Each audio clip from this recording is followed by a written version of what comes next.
সাইয়েদনা মুসা আলাইহিস সালাম ছিলেন অনেক শক্তিশালী নবী।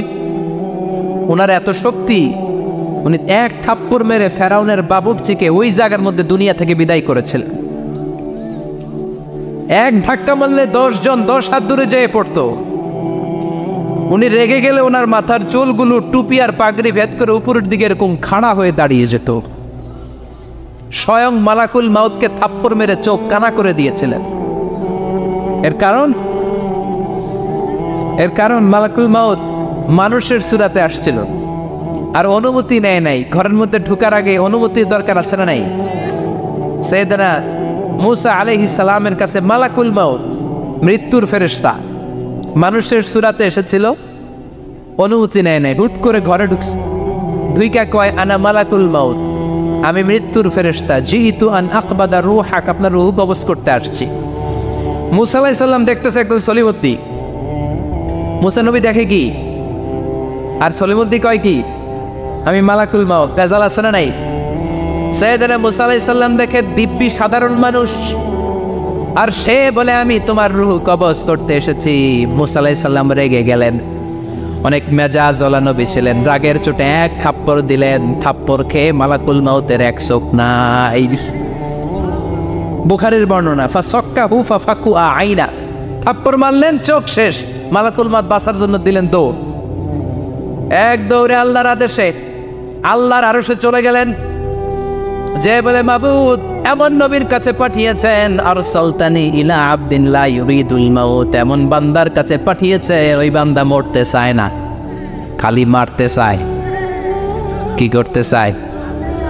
মরতে চায় না, মারতে চায়। দেখেন কি করছে আল্লাহ বললেন, ও মালাকুল মাউত ভুল করছো, সালাম দাও না, অনুমতি নাও না, মানুষের সূরাতে গেছো, আর নবীও সাধারণ নবী না, মেজাজওয়ালা নবী।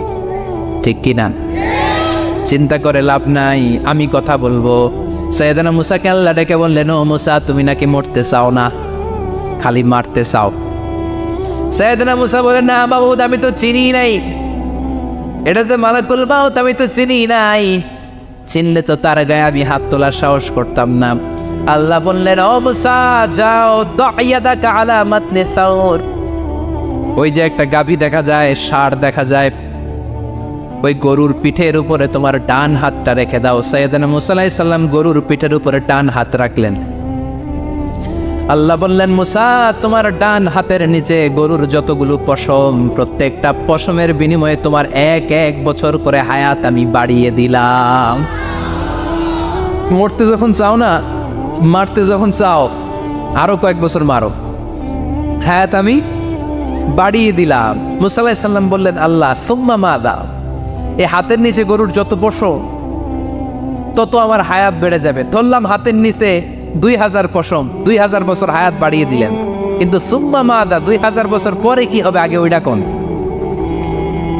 ওই ঝামেলাটা ভাঙের আগে আল্লাহ বললেন, মুসা সুম্মাল মাউত, তারপরে তো তোমাকে মরতেই হবে, এই পৃথিবীতে আসলেই মরতে হয়। কুল্লু নাফসিন যায়িকাতুল মাউত, এই পৃথিবীতে যারা একবার আসবে তাদেরকেই মরতে হবে। ঠিক কিনা?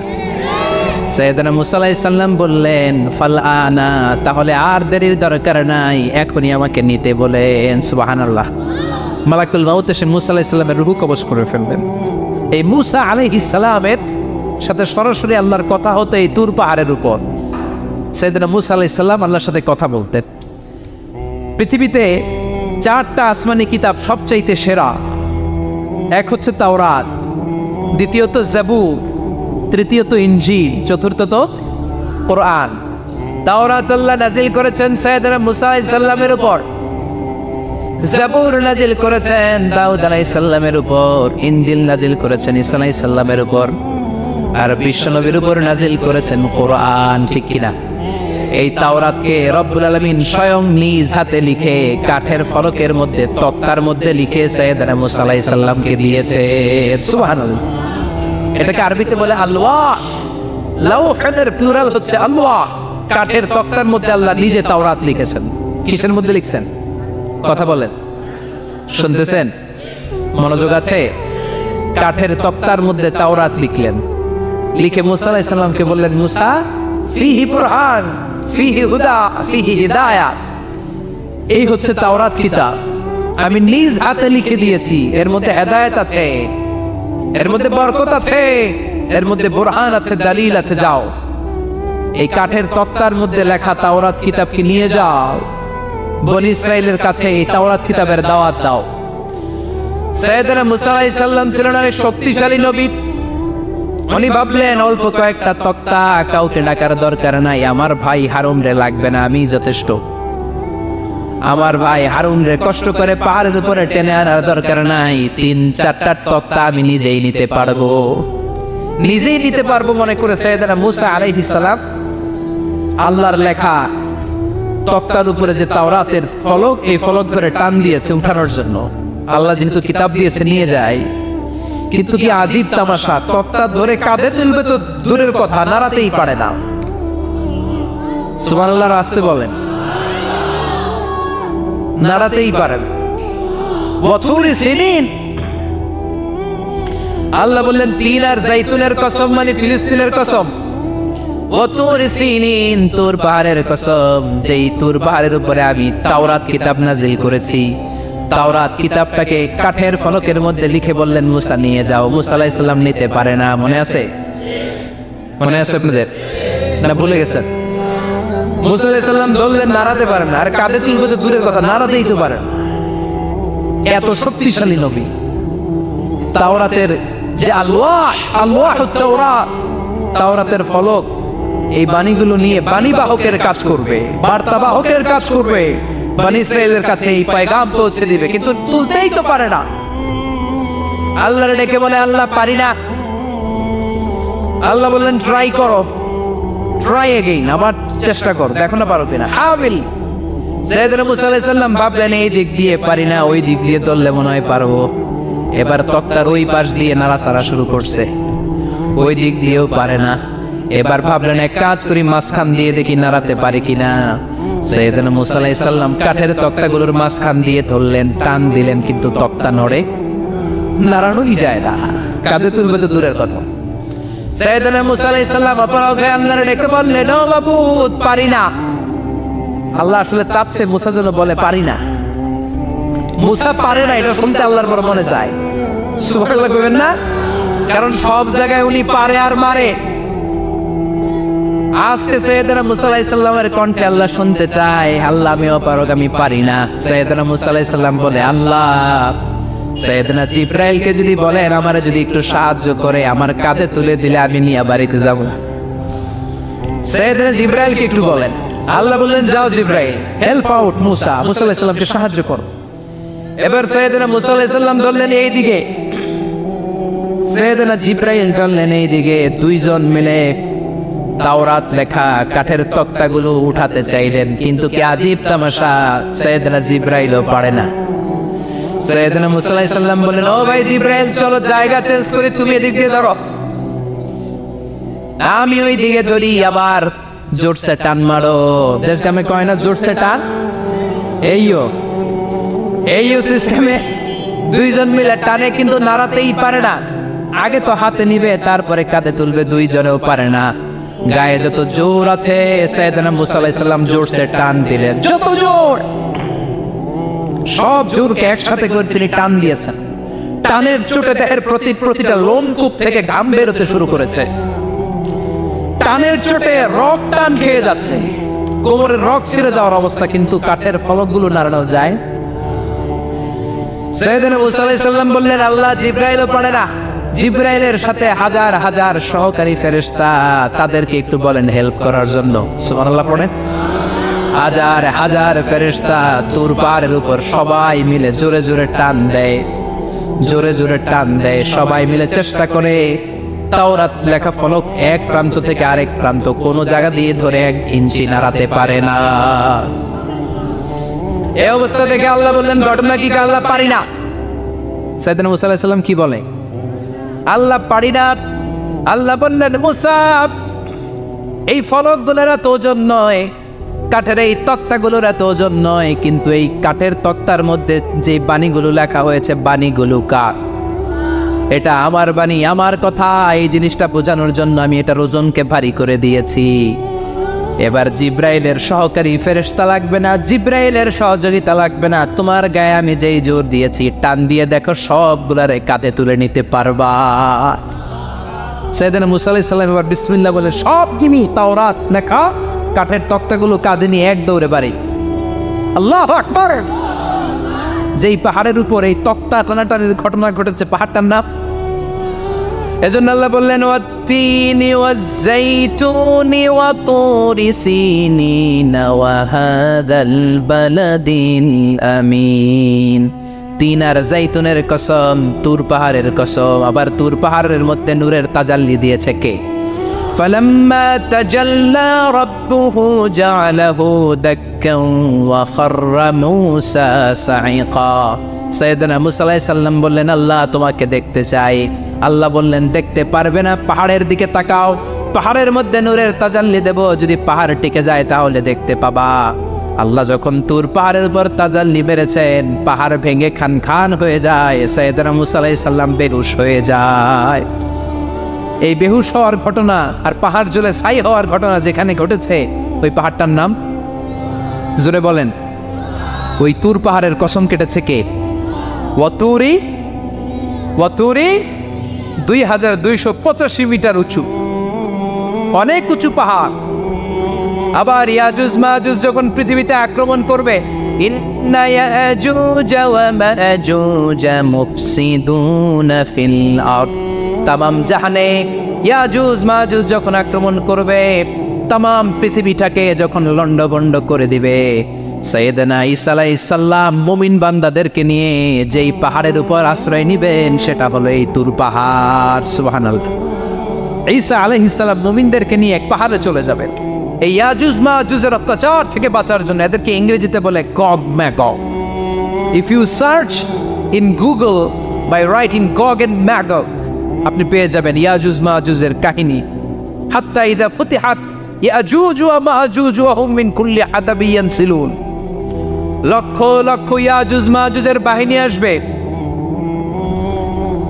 এই ইয়াজুজ মাজুজের বাহিনীর অত্যাচার, অবিচার, অনাচার, জুলুম থেকে, মারামারি থেকে বাঁচার জন্য মুসলমানরা ঈসা আলাইহিস সালামের নেতৃত্বে যেই পাহাড়ের উপর আশ্রয় নিবেন, ওই পাহাড়ের নাম হলো তুর পাহাড়। ওই পাহাড়ের নাম কি? কোরআনে অনেকবার আল্লাহ তাআলা এই তুর পাহাড়ের কথা বলেছেন। আমি নিজে এই তুর পাহাড়ের চূড়ায় উঠেছি 2 বার। পাথরের পাহাড়, মাঝরাতে উঠতে হয়। এই তুর পাহাড়ের নিচে একটা গির্জা আছে, খ্রিস্টানদের প্রাচীনতম গির্জা, সেন্ট ক্যাথেরিনা গির্জা। এই গির্জার ভিতরে ঢুকেছিলাম দেখার জন্য। এটা পবিত্র জায়গা। মুসা আলাইহিস সালাম যখন যাচ্ছিলেন, আল্লাহ বলেন ফাখলা'না আলাইক ফাখলা'না আলাইকা ইন্নাকা বিল ওয়াদিল মুকাদ্দাসি তুয়া। শুজ অফ, জুতা খুলে ফেলো। মুসা জুতা খুলে ফেলো। ইন্নাকা বিল ওয়াদিল মুকাদ্দাসি তুয়া। You are in a very holy valley, very sacred valley. একটা পবিত্র উপত্যকায় তুমি এসেছো। এর চাইতে উন্নত এবং পবিত্র উপত্যকা আমি মহাবিশ্বে কোথাও সৃষ্টি করি নাই। চিল্লায় পড়েন সুবহানাল্লাহ। মাঝরাতে এই তুর পাহাড়ে উঠতে হয়, ব্যাকপ্যাক নিয়ে যেতে হয়, সেখানে পানি টানি খাবার দাবার নিয়ে ওঠা লাগে। 3-4 ঘন্টা লাগে উঠতে, নামতে আবার 3-4 ঘন্টা। সকালে 10টা-11টার পরে আর তুর পাহাড়ে থাকা যায় না, কারণ আমাদের বাংলাদেশের পাহাড়গুলো মাটির পাহাড়, তুর পাহাড় হচ্ছে পাথরের পাহাড়। পাথরের পাহাড়ে যখন সূর্যের আলো লাগে, পাথরের পাহাড় গরম হয়ে যায়। আমরা মাঝরাতে উঠতে শুরু করলাম। আমরা যখন উঠতেছি দেখলাম খ্রিস্টিয়ান কমিউনিটির একটা গ্রুপ, তারাও উঠছে, ইহুদিদের একটা গ্রুপও উঠছে, কারণ এটা 3 ধর্মের লোকদের কাছে তীর্থস্থান। এই তুর পাহাড়ের চূড়ায় ছোট্ট একটা মসজিদ আছে, 7-8 জন নামাজ পড়া যায়। খ্রিস্টানদের একটা গির্জা আছে, ইহুদিদের একটা সিনাগগ আছে। ফজরের সময় উঠলাম, পুরো সিলসিলাতুল জিবা তুর পাহাড় দেখলাম। অবাক হলাম, এই পাহাড়ে বিশ্বনবী মেরাজের রাতে নেমে দোয়া করেছেন, ঠিক কিনা? এই পাহাড়ে ঈসা আলাইহিস সালাম মুমিনদেরকে নিয়ে ইয়াজুজ মাজুজের আক্রমণ থেকে বাঁচার জন্য আশ্রয় নিবেন। এই তুর পাহাড়ের কসম কোরআনের ভেতরে কেটেছে কে? এজন্য আল্লাহ বললেন ওয়াত্তিনি ওয়াজ্জাইতুনি ওয়া তুরি সিনিনা ওয়া হাযাল বালাদিল আমিন। তিন আর জাইতুনের কসম, ওই মিশরের তুর পাহাড়ের কসম, ওয়া হাযাল বালাদিল আমিন, এই নিরাপদ শহরের কসম। শহরটার নাম কি? কি নাম? এই নিরাপদ শহর দ্বারা আল্লাহ বুঝিয়েছে মক্কা, না ফিলিস্তিন না। ফিলিস্তিন হচ্ছে প্রথমটা, কিন্তু হাযাল বালাদিল আমিন, এই নিরাপদ শহর দিয়ে আল্লাহ বুঝিয়েছেন মক্কা শহরকে। চিৎকার করে বলবেন কোন শহর? মক্কা শহর। এই মক্কা শহরের আগের নাম বাক্কা। মক্কার আগের নাম কি? জোরে বলেন, আরো জোরে। ইন্না আউওয়ালা বাইতিন উদিআ লিন-নাসি লাল্লাযী বিবাক্কাতা মুবারাকা হুদাল লিল আলামিন, নিশ্চয়ই পৃথিবীর সর্বপ্রথম ঘর যেই শহরের মধ্যে আমি আল্লাহ স্থাপন করলাম, শহরটার নাম হলো বাক্কা শহর। কি শহর? এই বাক্কা পরে চেঞ্জ হয়ে হয়েছে মক্কা। আল্লাহু আকবার। তার মানে আজকে জানলেন মক্কা শহরের আগের নাম হলো বাক্কা। আগের নাম কি? মক্কা শহরে অনেক হোটেল আছে, হোটেলের নাম ফুন্দুক বাক্কা। দেখছেন? ফুন্দুক বাক্কা মানে বাক্কা হোটেল। এই বাক্কা হচ্ছে মক্কার আগের নাম, মনে থাকবে। আল্লাহ বললেন হাযাল বালাদিল আমিন, এই নিরাপদ শহরের কসম, এই শহরের চেয়ে নিরাপদ শহর পৃথিবীর মধ্যে। ইউসাউইরুকুম ফিল আরহামি কাইফা ইয়াশা লা ইলাহা ইল্লা হুয়াল আজিজুল হাকিম, তিনি হলেন এমন সত্তা যিনি মায়ের পেটে থাকা অবস্থায় তোমাদের চেহারার ডিজাইন করে দিয়েছে। চিল্লায়া বলেন সুবহানাল্লাহ। তাহলে চারটা কসম কেটে আল্লাহ যে দামি কথাটা বললেন, লাকাদ খালাকনাল ইনসানা ফি আহসানি তাকওয়িম, সুন্দর আকৃতিতে তৈরি করেছি। এজন্য সুন্দর চেহারাটা নিয়ে যখন আয়নার সামনে দাঁড়াবেন, তখন আপনি আয়নার দোয়া পড়বেন আল্লাহুম্মা হাসসানতা খালকি ফাহসিন খুলুকি। বিশ্বনবীর চেহারা সুন্দর বেশি না কম? জোরে বলেন। চাঁদের চেয়ে সুন্দর তুমি নবী আমার কামলিওয়ালা, চাঁদের চেয়ে সুন্দর তুমি নবী আমার কামলিওয়ালা, দু জাহানের বাদশাহ তুমি প্যারা নবী সাল্লে আলা, দু জাহানের বাদশাহ তুমি প্যারা নবী সাল্লে আলা, চাঁদের চেয়ে সুন্দর তুমি নবী আমার কামলিওয়ালা। সুবহানাল্লাহ। বিশ্বনবীর চেহারাটা বড় সুন্দর ছিল। এত সুন্দর চেহারার মানুষ পৃথিবীতে দ্বিতীয়টা নাই। ওই চেহারা নিয়ে বিশ্বনবী আয়নার সামনে যখন দাঁড়াতেন, উনি বলতেন আল্লাহুম্মা হাসসানতা খালকি ফাহসিন খুলুকি। এর মানে হলো আল্লাহ আমার চেহারাটা আপনি যেমন সুন্দর করেছেন, আমার চরিত্রটাও সুন্দর করে দিয়ে। This is the attitude. এটাকে বলা হয় attitude. What a marvellous amazing attitude he belongs. বিশ্বনবীর কি সুন্দর অ্যাটিটিউড ছিল। সুন্দর চেহারা নিয়ে আয়নার সামনে দাঁড়িয়ে তিনি বলতেন, আল্লাহ আমার চেহারাটা যেমনি সুন্দর করেছো, আমার চরিত্রটাকেও সুন্দর করে দাও। আমার বাহিরটা যেমন সুন্দর, আল্লাহ আমার ভেতরটারেও সুন্দর করে দিও। পড়েন আমিন। এই আয়নার দোয়া পারেন তো? আয়নার সামনে দাঁড়ায় এই দোয়া পড়েন তো? নাকি বলেন আয়না বসাইয়া দিও কলবের ভিতর? এগুলো বলবেন? পড়েন আল্লাহুম্মা হাসসানতা খালকি ফাহসিন খুলুকি, আল্লাহুম্মা হাসসানতা খালকি ফাহসিন খুলুকি। হে আল্লাহ, সবাই বলেন হে আল্লাহ তুমি আমার চেহারাটা সুন্দর করেছ, তুমি আমার চরিত্রটাও সুন্দর করে দিও। আমিন। আর জোরে পড়েন আমিন। এই জন্য নিজে যখন আয়নার সামনে দাঁড়াবেন এটা বলবেন, আপনার স্ত্রী যখন আয়নার সামনে দাঁড়ায় তখন এইটা বলবেন, আপনার বাচ্চা যখন আয়নার সামনে দাঁড়ায় তখন এই দোয়া পড়বেন। রাজি আছেন তো? আয়নার সামনে দাঁড়িয়ে আমরা বলবো হাসসানতা খালকি, আল্লাহ তুমি আমার চেহারাটা সুন্দর করেছো। আমরা সবাই সুন্দর, আমরা সবাই সুন্দর। যার কালার কালো, কালো চামড়ার লোক, তার মধ্যে একটা সৌন্দর্য আছে না নাই? আল্লাহ বললেন এই কালো আর ধলো এগুলো তো বাইরে। ওয়াখতিলাফু আলওয়ানিকুম ওয়া আলসিনাতিকুম, তোমাদের গায়ের রঙের ভিন্নতা, ভাষার ভিন্নতা, এগুলো আল্লাহর মিরাকেল। একজন সাদা, একজন কালো, একজন ধূসর বর্ণের, এক একজনের চেহারার সাথে আরেকজনের চেহারার মিল নাই। সুবহানাল্লাহ। এটাই সৌন্দর্য। এজন্য আল্লাহ বললেন লাকাদ খালাকনাল ইনসানা ফি আহসানি তাকওয়িম, আমি গোটা মানব জাতিকে চমৎকার একটা স্টাইল দিয়ে তৈরি করেছি। এই স্টাইলের সাথে পৃথিবীর কোনো প্রাণীর কোনো মিল থাকে না। সুবহানাল্লাহ, কি অসাধারণ আমাদের কাঠামো। আপনি যদি হিউম্যান ব্রেইন নিয়ে চিন্তা করেন, আমাদের ব্রেইনের ক্যাপাসিটি কিন্তু অনেক বেশি। এই পৃথিবীতে সবচেয়ে পাওয়ারফুল যে কম্পিউটার আবিষ্কার করা হয়েছে এটার নাম ক্রে-1 সুপার কম্পিউটার।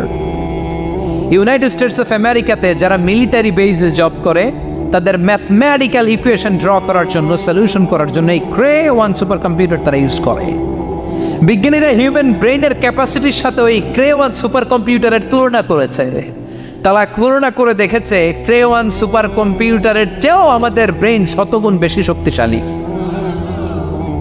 আমাদের হেয়ারিং সিস্টেম নিয়ে যদি আপনি গবেষণা করেন অবাক হয়ে যান। এই যে কানের মধ্যে এখানে পেঁচানো দেখা যায়, এটা কি আল্লাহ এমনি এমনি দিছে? মা খালাকতা হাদা বাতিলা, এমনি এমনি আল্লাহ কিচ্ছু দেয় নাই।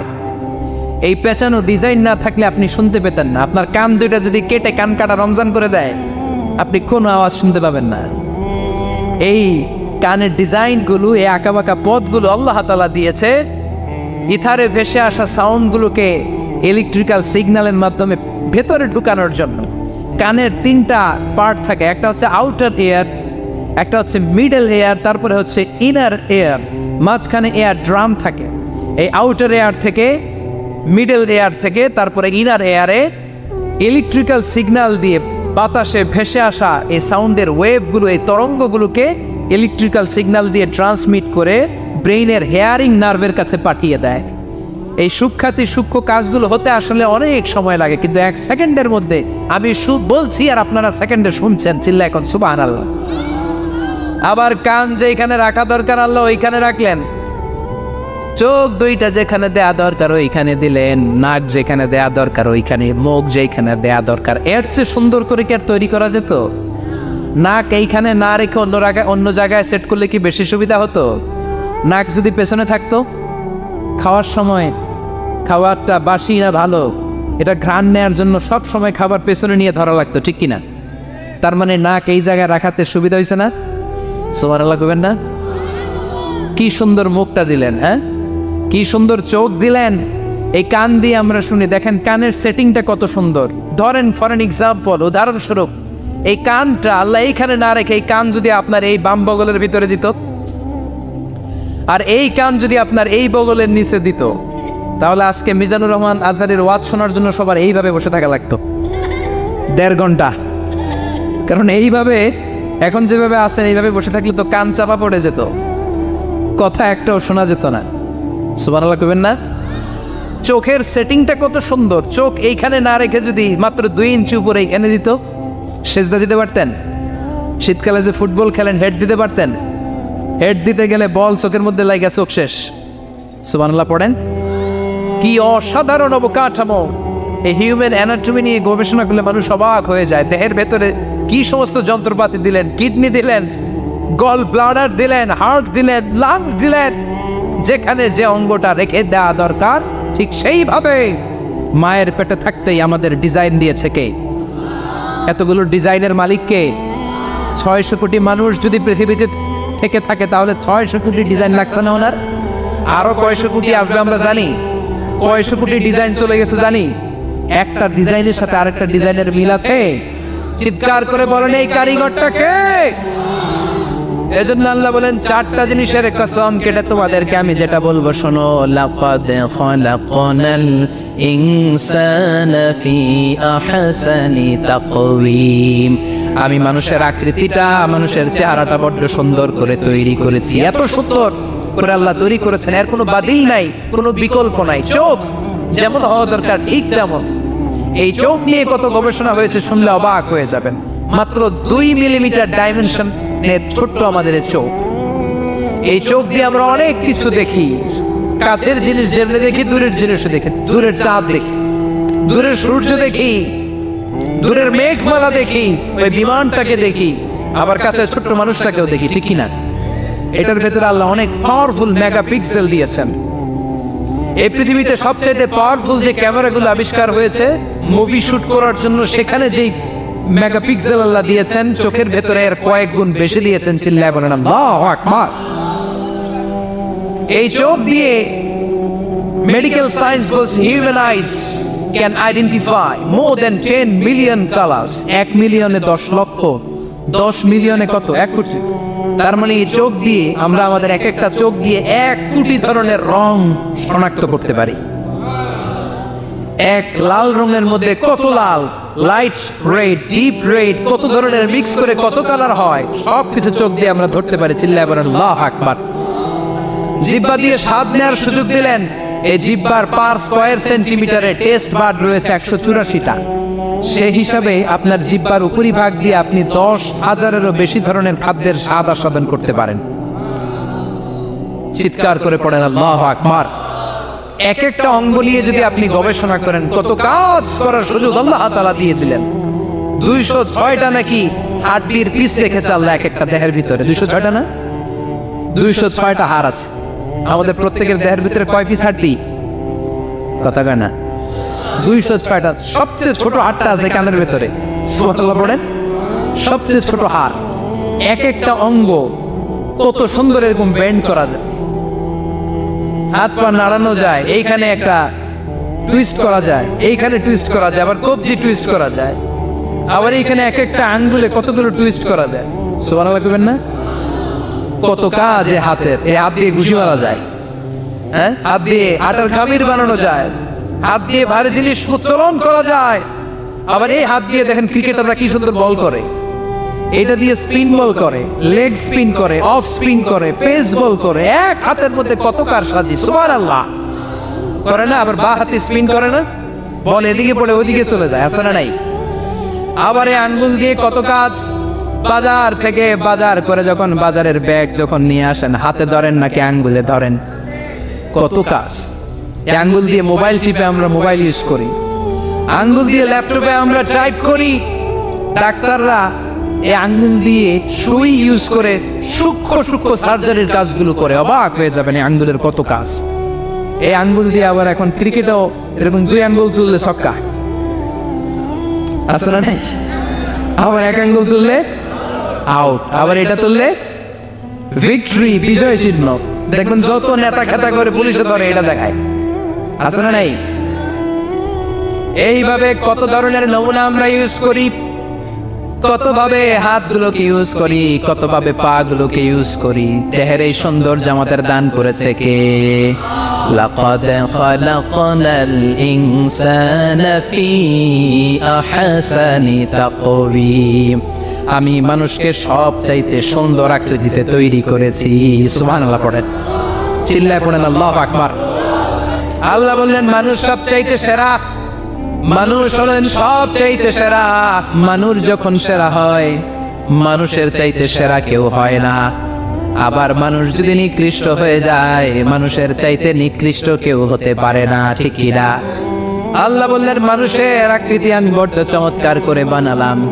সবচেয়ে সুন্দর আকৃতি মানুষের। সবচেয়ে সুন্দর আকৃতি কার? জোরে বলেন। সবচেয়ে বেশি মর্যাদা কার? আশরাফুল মাখলুকাত কে? আশরাফুল মাখলুকাত কে? চিল্লায়া বলেন। নাকি হাতি? রয়্যাল বেঙ্গল টাইগার শক্তিশালী না? এটা এটা তো মানুষ খায়া ফেলায়, তো এটাই না আশরাফুল মাখলুকাত হওয়া দরকার? হাতি সবচেয়ে শক্তিশালী না? তো এইটাই না আশরাফুল মাখলুকাত হওয়া দরকার? এগুলো কোনটাই আশরাফুল মাখলুকাত না। আশরাফুল মাখলুকাত হচ্ছে মানুষ। আশরাফুল মাখলুকাত কি? চিল্লায় বলেন আশরাফুল মাখলুকাত কে? এজন্য আল্লাহ বললেন লাকাদ খালাকনাল ইনসানা ফি আহসানি তাকওয়িম। আমি মানুষকে চমৎকার আকৃতি দিয়ে তৈরি করেছি। সুম্মা রাদাদনাহু আসফালা সাফিলিন। আবার মানুষকে আমি একেবারে নিম্নগামী করেছি। উপরে যেমনি নিয়েছি, আবার মানুষকে নিম্নগামীও করেছি। তার মানে মানুষ যদি সম্মানিত হয়, মানুষের চেয়ে বেশি সম্মানিত কেউ হতে পারে? মানুষ যদি সম্মানিত হয়, মানুষের চেয়ে সম্মানিত হওয়ার সুযোগ কারো আছে? দলিল কি? দলিল হচ্ছে বিশ্বনবী যখন মেরাজে যাচ্ছিলেন, একটা সার্টেন লেভেল, যে একটা নির্দিষ্ট জায়গায় যে সাইয়েদনা জিব্রাইল বললেন ইয়া রাসূলুল্লাহ আমি আর উপরে যেতে পারবো না, আমার খেলা এই জায়গায় শেষ, নবী আপনার খেলা এখন শুরু। সুবহানাল্লাহ। ও নবী, এই জায়গার নাম সিদরাতুল মুনতাহা, এটা সীমান্ত বৃক্ষ। এটা হচ্ছে বর্ডার এরিয়া। কি এরিয়া? এটা হলো বর্ডার এরিয়া। এখানে আমার খেলা শেষ। আজীবন আমি এই জায়গায় এসে কান পেতে আল্লাহর অর্ডার শুনেছি, আর ওই অর্ডার তামিল করার জন্য দুনিয়াতে নেমেছি।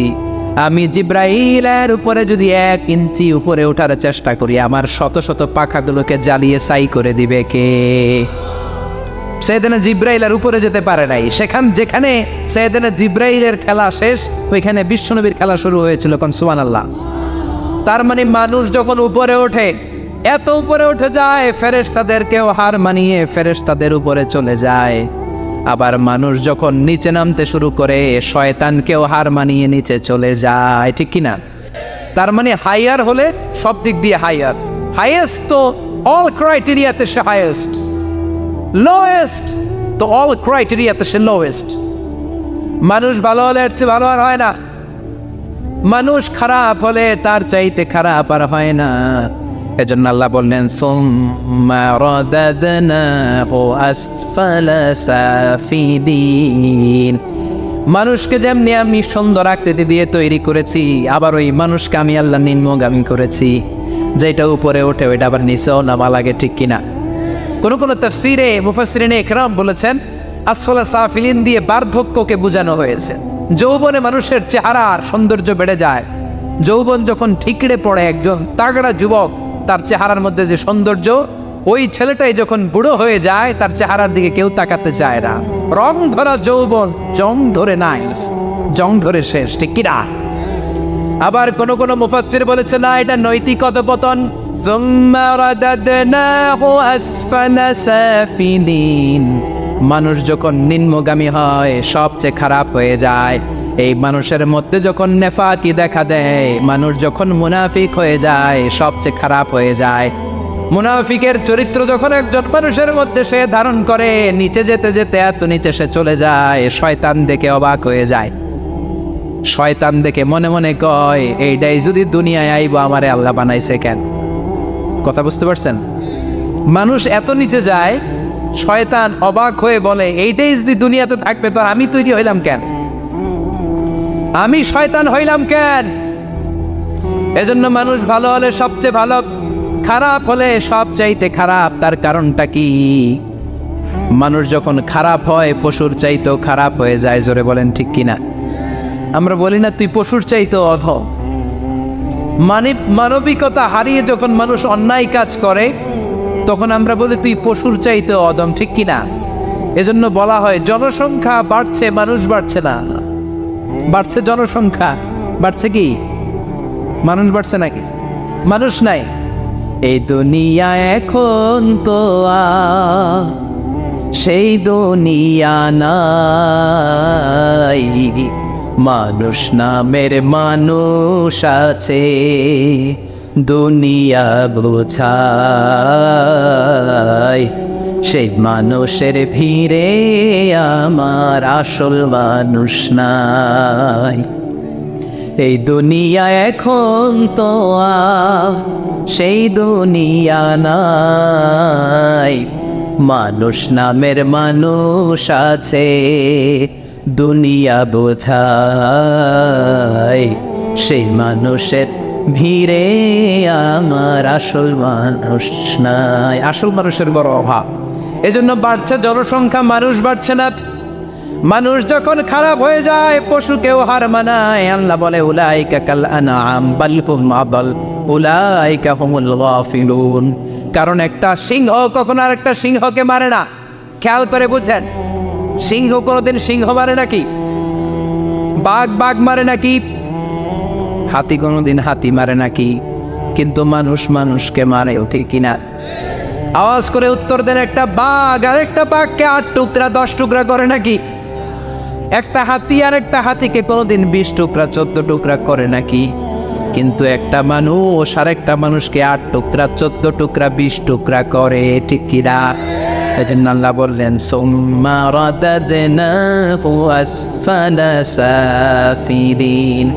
মানুষ যখন শ্রেষ্ঠ হয়, মানুষের চাইতে শ্রেষ্ঠ যেমনি কেউ আর হতে পারে না। আবার মানুষ যখন নিকৃষ্ট হয়ে যায়, মানুষের চাইতে নিকৃষ্ট আর কেউ হতে পারে। এজন্য ভালো হওয়ার দরকার আছে না নাই? তার মানে মানুষ যেমনি উপরে ওঠে আবার নিচেও নামতে পারে, মানুষের যেমনি সুযোগ আর সম্ভাবনা বেশি, মানুষের মধ্যে বিপদ খুব বেশি, কিন্তু দুই শ্রেণীর ব্যক্তিকে বিপদ স্পর্শ করে না। কয় শ্রেণী? আরো জোরে বলেন। আল্লাহ বললেন সে দুই শ্রেণী হলো ইল্লাল্লাযীনা আমানু ওয়া আমিলুস সলিহাতি ফালাহুম আজরুন গায়রু মামনুন। যারা ঈমান আনবে আর সৎকর্ম করবে, এক আল্লাহর উপরে যারা বিশ্বাস রাখবে আর যারা দুনিয়াতে নেক আমল করবে, তাদের জন্য প্রতিদান রেখেছে কে? তাদেরকে জান্নাত দেওয়ার জন্য প্রস্তুত হয়ে আছে আল্লাহ। জোরে কোন ঠিক কিনা? মায়ের এক ধার দুধের দাম, কাটিয়া গায়ের চাম, পাপস বানাইলে ঋণের শোধ হবে না, এমন দরদি ভাবে কেউ হবে না আমার মা গো। যাদের মা নাই তারা জানে মা না থাকার কি জ্বালা, যাদের বাবা নাই তারা জানে বাবা না থাকার কি জ্বালা। এখন ঘরে ঝগড়া করেন, এখন ভাল লাগে না আব্বা আম্মারে, এখন আব্বা এই ভুল ধরে, আম্মা এইটা বলে, এখন অনেক অসহ্য লাগে। তো যেদিন চলে যাবে ওই দিন বুঝতে পারবেন মাথার উপর থেকে ছাতাটা নাই হয়ে গেছে, বটবৃক্ষটা চলে গিয়েছে, আর উপদেশ দেওয়ার মতো কেউ নাই, কাছে আগলে রাখার মতো কেউ নাই। এজন্য আব্বা আম্মা থাকতে আমরা যেন আব্বা আম্মার কাছ থেকে দোয়া চাই। আব্বা আম্মার দোয়া কোনোদিন আল্লাহ তাআলা ফিরিয়ে দেয়। আমরা আব্বা আম্মারে রেখে দিয়ে অমুক দরবারে যাই, অমুক দরবারে যে দোয়া চাই, আসল বড় দরবার যে আমার ঘরে, এটাই বলে যাই। আমার আব্বার চেয়ে বড় কোনো পীর সাহেব আমার জন্য হতে পারে, আমার মায়ের চেয়ে বড় দোয়াকারী আমার জন্য পৃথিবীতে থাকতে পারে। পৃথিবীর সবাই মিলে, সব আল্লাহর ওলিরা মিলে কোরআন খতম দিয়ে এইখানে ফু দিল একটা গ্লাসের পানির ভিতরে, আপনার আম্মা কিংবা আব্বা শুধু বিসমিল্লাহ বলে আরেকটা গ্লাসের পানির মধ্যে ফু দিল, মায়ের দোয়াটা মুহূর্তেই কবুল করে নিবে কে? আম্মা আব্বার চেহারার দিকে তাকালেই কবুল হজের সওয়াব দেয় কে? হজ করে আসছেন কারা কারা দেখি?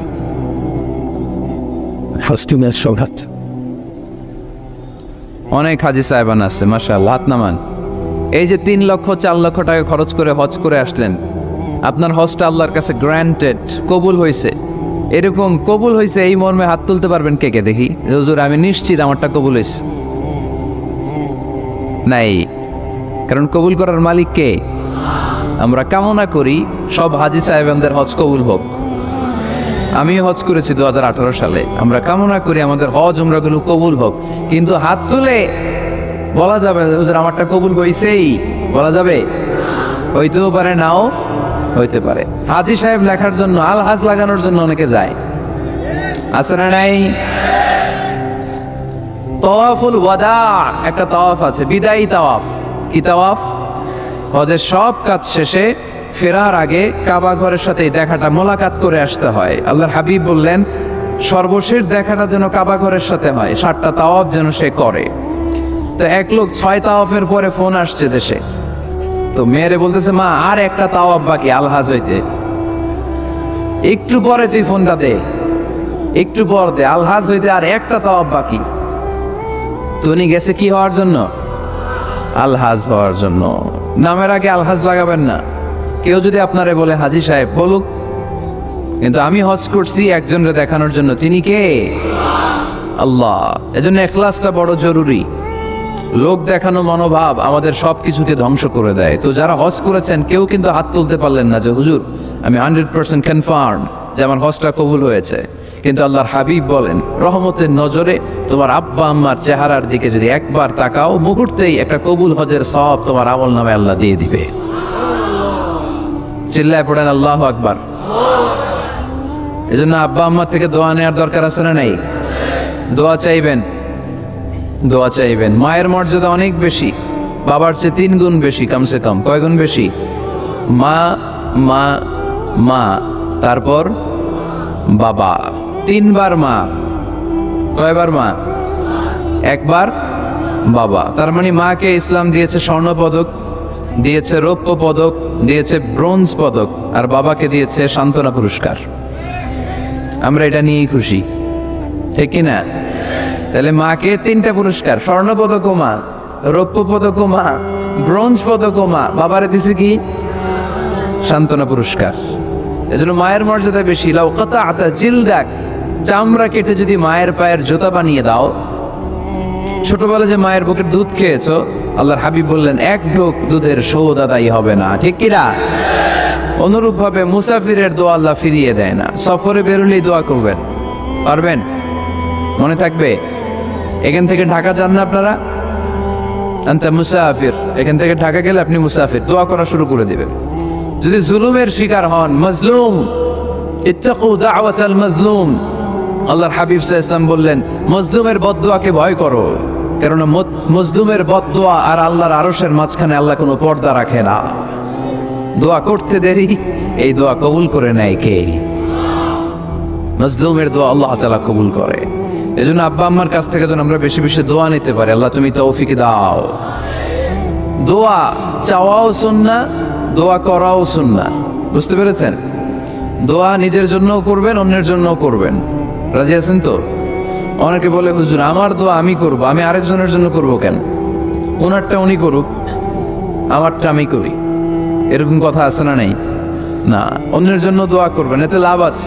আপনি যখন কারোর জন্য দোয়া করেন, ফেরেশতারা আল্লাহর কাছে দোয়া করতে থাকে, আল্লাহ যেই দোয়া সে তার ভাইয়ের জন্য করলো, আগে দোয়াটা তার নিজের জন্য কবুল করে দাও। মা মিন মুসলিম ইয়াদউ লিআখিহিল মুসলিম বিযাহরিল গায়ব ইল্লা ক্বালাল মালাক ওয়ালাকা বিমিসলিন। ফেরেশতারা বলে ওয়ালাকা বিমিসলিন, আপনি দোয়া করলেন আল্লাহ আমার এই ভাইটার টাকা পয়সা নাই, তুমি তারে ধনী বানায় দাও। ফেরেশতারা তখন বলে ওয়ালাকা বিমিসলিন, মানে আল্লাহ যিনি দোয়া করতেছে আগে তারে ধনী বানিয়ে দাও। সুবহানাল্লাহ কইতে পারলেন না? আরো জোরে বলেন সুবহানাল্লাহ। একটানা ডর করি কওয়াজি সুবহানাল্লাহ। আপনার ভাই অসুস্থ, আপনি দোয়া করলেন আল্লাহ আমার ভাইটা অসুস্থ, তারে তুমি সুস্থ করে দাও। ফেরেশতারা বলে ওয়ালাকা বিমিসলিন, মানে আল্লাহ যিনি দোয়া করতেছে তার কোনো রোগ বালাই থাকলে আগে তারে সুস্থ করে দাও। তাই জন্য অন্যের জন্য দোয়ার দরকার আছে না নেই? আল্লাহর হাবিব সাল্লাল্লাহু আলাইহি ওয়াসাল্লাম বললেন দোয়া মুখুল ইবাদা, দোয়া হচ্ছে ইবাদতের নির্যাস। নামাজ পড়লেন, রোজা রাখলেন, যাকাত দিলেন, কিন্তু দোয়া করলেন না, আপনি মিস করলেন, ঠিক কি না? আরেক বর্ণনায় এসেছে আদ-দুআ হুয়াল ইবাদা, দোয়াটাই নাকি ইবাদত। দোয়া যে করতেছেন এটাই ইবাদত, আওয়াজ করে পড়তে হবে আল্লাহু আকবার। এজন্য প্রতিটা সালাতে যখন আমরা নামাজে দাঁড়াই, যখন মুসল্লায় দাঁড়াই, আমরা যখন সূরাতুল ফাতিহা পড়ি, এর মধ্যে আল্লাহ একটা দোয়া শিখিয়েছেন, পড়েন ইহদিনাস সিরাতাল মুস্তাকিম, ইহদিনাস সিরাতাল মুস্তাকিম। ও আল্লাহ, show us the right path, show us the correct path। আল্লাহ আমাদেরকে সহজ সরল সোজা পথ দেখান। আল্লাহর হাবিব সাল্লাল্লাহু আলাইহি ওয়াসাল্লাম একবার খেজুর গাছের ডাল দিয়ে মরুভূমিতে একটা টান মারলেন, সোজা একটা টান, আর ডানে বায়ে অনেকগুলো দাগ কাটলেন। আল্লাহর হাবিব বললেন ডানের ছোট ছোট রাস্তাগুলো শয়তানের রাস্তা, ওরা হাতছানি দেয়, আসো নাচের অনুষ্ঠানে আসো, গানের অনুষ্ঠানে আসো, মদের আড্ডাখানায় আসো, জুয়া খেলাতে আসো, ওইদিকে যাওয়া যাবে না। মুমিনের রাস্তাটা সোজা, এটা সিরাতুল মুস্তাকিম। এই রাস্তায় যদি একবার উঠে যান, ডানে বায়ে কোনো মোড় নাই, খালি চলবে, খালি চলবে, ইউটার্ন নাই, কোনো চৌমুহনী নাই। এই রাস্তা শুরু হয়েছে দুনিয়াতে, এই রাস্তার শেষ মাথা ঢুকে গিয়েছে জান্নাতে। এজন্য প্রতিদিন সালাতে আমরা পড়ি আল্লাহ তুমি আমাদেরকে সরল সঠিক পথ দেখাও। আমরা যদি কোনোদিন রাস্তা হারিয়ে ফেলি, আমাদেরকে রাস্তা দেখায় কে? আমি যদি কোনোদিন পথ ভুলে যাই, হাতে ছানি দিয়ে কাছে নিও, মমতার বন্ধনে আমায় বেঁধে সব ভুল ক্ষমা করে দিও। পড়েন আমিন। এজন্য সালাতের মধ্যে দোয়া আছে না নাই? প্রতিদিন আমরা দোয়া করি, দোয়াটা পড়ি, কিন্তু অর্থ বুঝি না। এর চাইতে দামি দোয়া হতে পারে ইহদিনাস সিরাতাল মুস্তাকিম, আল্লাহ সিরাতুল মুস্তাকিমের পথ দেখাও, সোজা পথ। এই জন্য দোয়ার গুরুত্বের কোনো শেষ নাই, এটা অনেক গুরুত্বপূর্ণ। কি সুন্দর ইসলাম, হোয়াট এ প্রাইভেসি ইন ইসলাম, কত সুন্দর প্রাইভেসি ইসলাম আমাদেরকে শিখিয়েছে। আপনি ঘরে ঢুকবেন, অনুমতি নিয়ে ঢুকবেন। কার কথা? এক সাহাবী বললেন নবী আমার ঘরে দুই ঘর। কয়টা? দুইটা মাত্র রুম। এক রুমে থাকি আমি, আর এক রুমে থাকে আমার আম্মা জান, যেই আম্মা জানের বুকের দুধ খেয়ে আমি 10 মাস পেটের ভেতরে ছিলাম, 2 বছর বুকের দুধ খেয়ে বড় হলাম। আমার আম্মা জান থাকে এক রুমে, আমি থাকি আর এক রুমে। ও নবী, আমার মায়ের রুমে ঢোকার আগেও কি অনুমতি নেওয়া লাগবে নাকি? বিশ্বনবী বললেন, ও সাহাবা, আতুহিব্বু আন তারাহা উরিয়ানা, do you like to see your mother naked? তুমি কি তোমার মাকে নেকেড দেখতে চাও? তুমি কি তোমার মাকে উলঙ্গ দেখতে চাও? সাহাবী বললেন, কাল্লা, কখনোই না।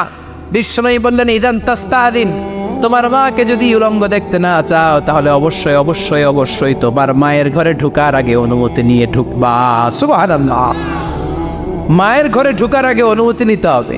তাহলে ভাইয়ের ঘরে, বোনের ঘরে, ভাবির ঘরে, হ্যাঁ, ঢুকাই যাবে না। ভাবির ঘরে ঢোকা যাবে?